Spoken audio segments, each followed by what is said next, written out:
the scandal threatens is not just in terms of Britain's reputation as a country that cares about its archaeology, but also about the environment and its transport. So absolutely delighted now to welcome Phil Goodwin to come and continue really the cataloguing of this government's shame. Phil, continue to shock us, please. Well, thank you very much.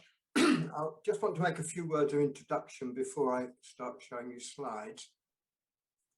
I've worked in transport appraisal as an academic and a local government official and a government advisor for over 40 years.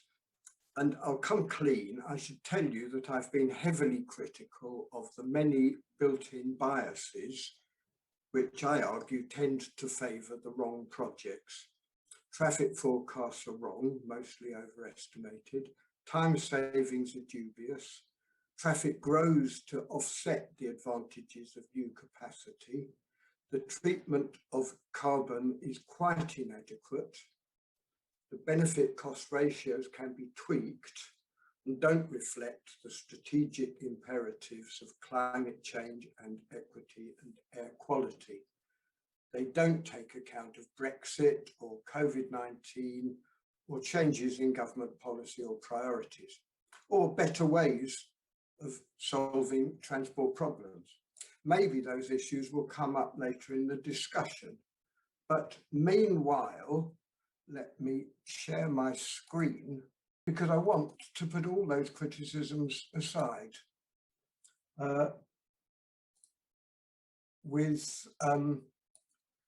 With this project, even if we accept every word of the Highways England appraisal, and even if we accept the scheme and method and assumptions, the scheme as a road scheme still does not make sense. And even if we accept every single word of the method used to assess the heritage benefits of the project, then it still doesn't make sense. And I want to explain what I mean using only the official numbers from Highways England, the Department for Transport and the public examination. First, let's think of it as a typical road scheme. Highways England tells us that its function is to provide more road capacity on the A303 because it's needed to cope with their own forecasts that traffic, mostly cars, will continue increasing every year for decades. They estimate that having the tunnel will have many benefits, of which the biggest will be to save drivers time in quantities of seconds or minutes, but on millions of journeys spread over 60 years. The total value of that, they say, would be £252 million. Then there are some tax benefits, some claimed reduction in accidents, they're not worth very much, more reliable journeys, a little contribution to economic growth, very small, and a small amount to be taken off for pollution. They report out of that total benefits of £350 million, which sounds a lot. However, the total costs, estimated at £1.2 billion, are over 3 times larger than the benefits. As a transport project, the scheme makes a public loss of £853 million. But then, if it was just a road building scheme, you wouldn't build a tunnel. Tunnels are far too expensive. And Highways England tell us that the reason for the tunnel is to take the damaging effects of traffic away from the World Heritage Site. And so they redo the calculations and they add a value of removing the road from the World Heritage Site in terms of the quality of the environment. That's a very big, large figure, £955 million, nearly £1 billion, and it gives total benefits of £1.3 billion, Now, the total cost still at £1.2 billion, there is sufficient for the scheme to wash its face. It makes a social profit. I should say it only just pays its way. For those who like benefit cost ratios, BCR, 1.08 is not considered a good return on investment over 60 years, and most projects reporting that would be rejected. But it's that 955 billion that we need to look at closely. It's saying that the heritage benefit of 955 million by good fortune is bigger than the transport loss of 853 million. So how did they calculate a precise heritage benefit of 955 million pounds? Well, I'll tell you how they did it. They commissioned a survey which consisted of some face-to-face interviews with visitors, but mostly online surveys on the internet. You can compare them in a way with voting intention surveys before an election, as compared with actually having the election. Now, this survey asked people if they would, in principle, be willing to pay an increase in annual taxes over a 3-year period to support the road scheme. If they said yes, there were questions about how much. And if they said no, the question was asked if the proposed road scheme would reduce their life satisfaction. And if so, how much would be the minimum they would accept in compensation for this reduction? It was made quite clear that they would not be asked actually to pay for this tax, and they certainly wouldn't receive the compensation. It was explicitly hypothetical. It was the sort of question that no politician, of course, would dream of answering. Their standard approach is, I don't answer hypothetical questions. But the public are much more amenable, and most gave answers to these questions.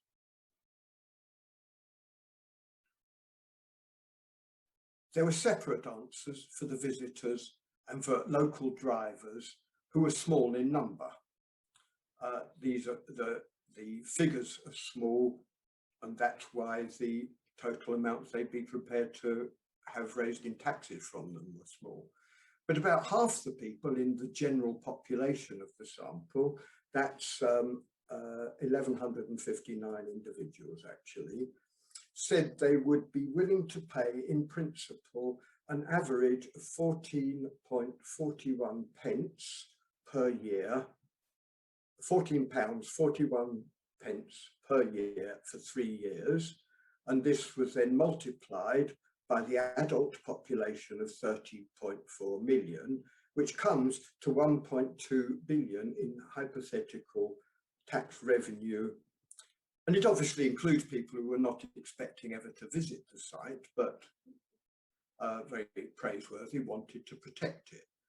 And this is then discounted back to 2010 prices to give the 955 million, which you remember was in the previous table. Now, I guess some of you are thinking that this is a somewhat suspect calculation.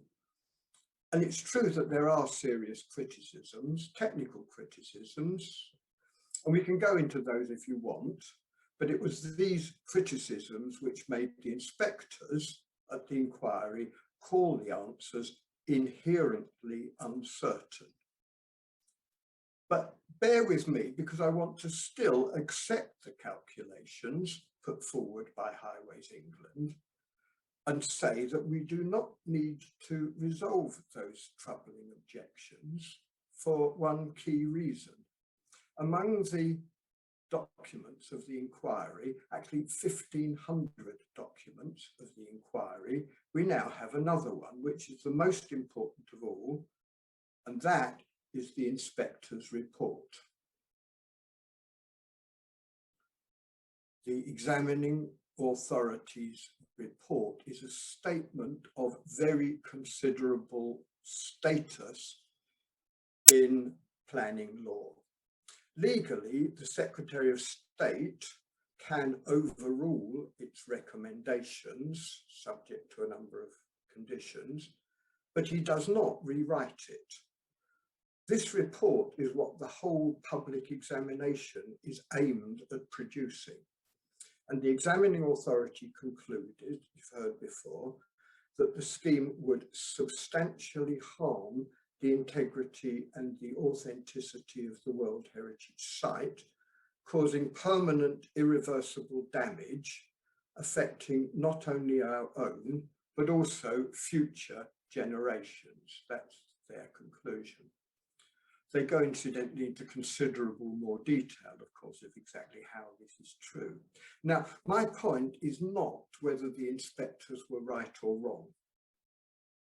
It is that this statement itself, just the existence of this statement, profoundly changes the interpretation one can put on the estimate of the heritage value of the site.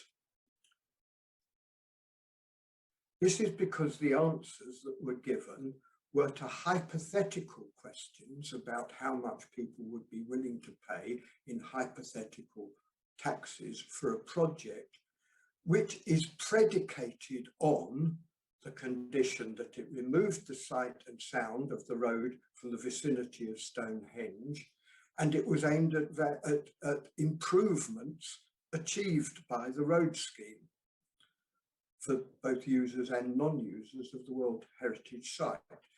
It was a key component, therefore, of the overall cost-benefit analysis of the scheme, and it's indeed key because the appraisal hangs by a thread on the confidence you have in this number.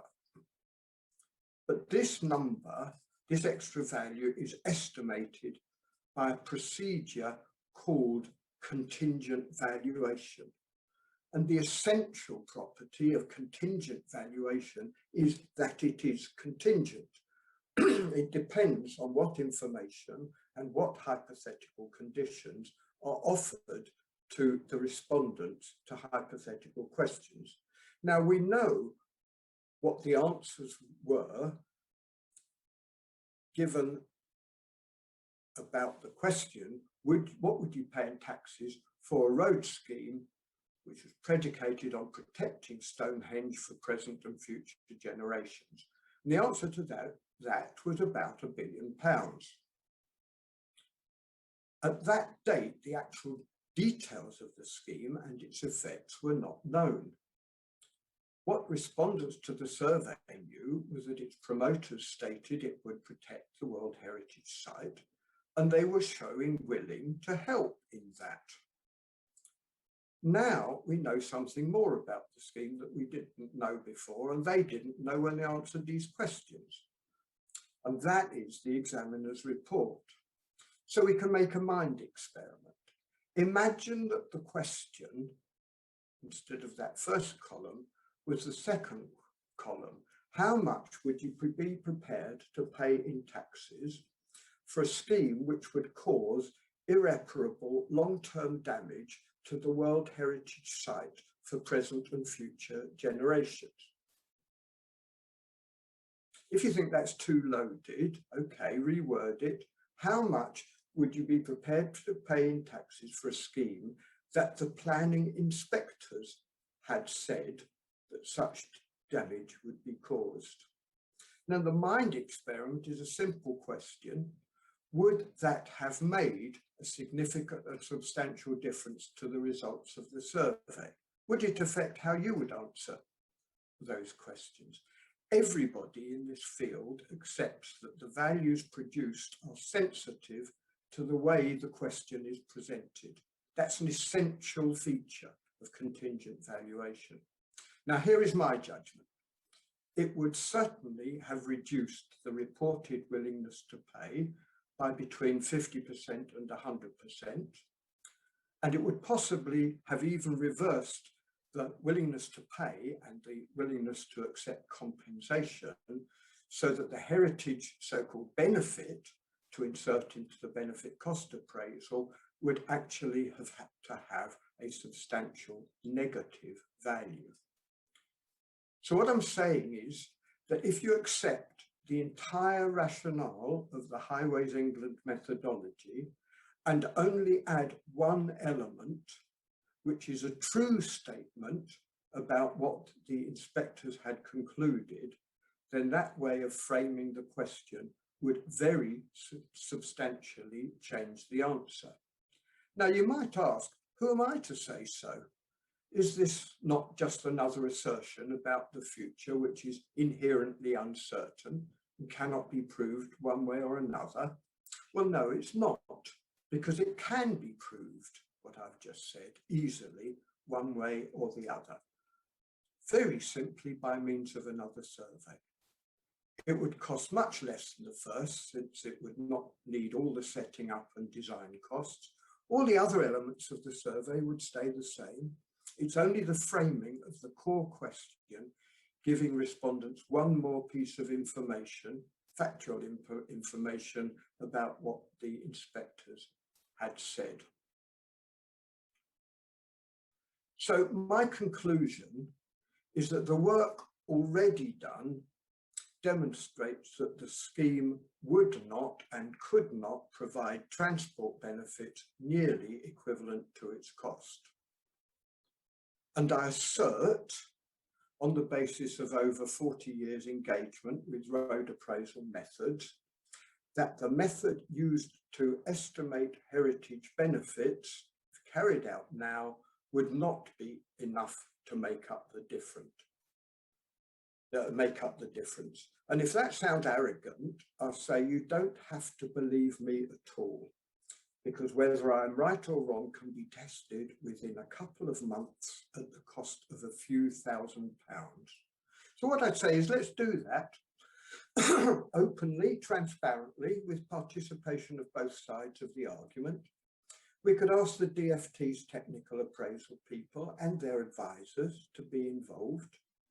I'd certainly volunteer to be on the steering committee for an exercise like that. And I'm sure that dozens of other serious experts on both sides of the policy argument and neither would as well. Now, I want to be clear, all this would not resolve the wider problems of the UK's transport strategy and appraisal systems in a world of COVID and climate change. All of those problems still apply, but it does make a contribution to address this project, because this project is unique in not even passing its promoters' own criteria. And I'll leave it for there, and let's go. Thank you so much, Phil. Again, kind of gobsmacking, jaw-dropping, heart-stopping demonstration of why this scheme is a disgrace and why we've got to hope that that it can be stopped.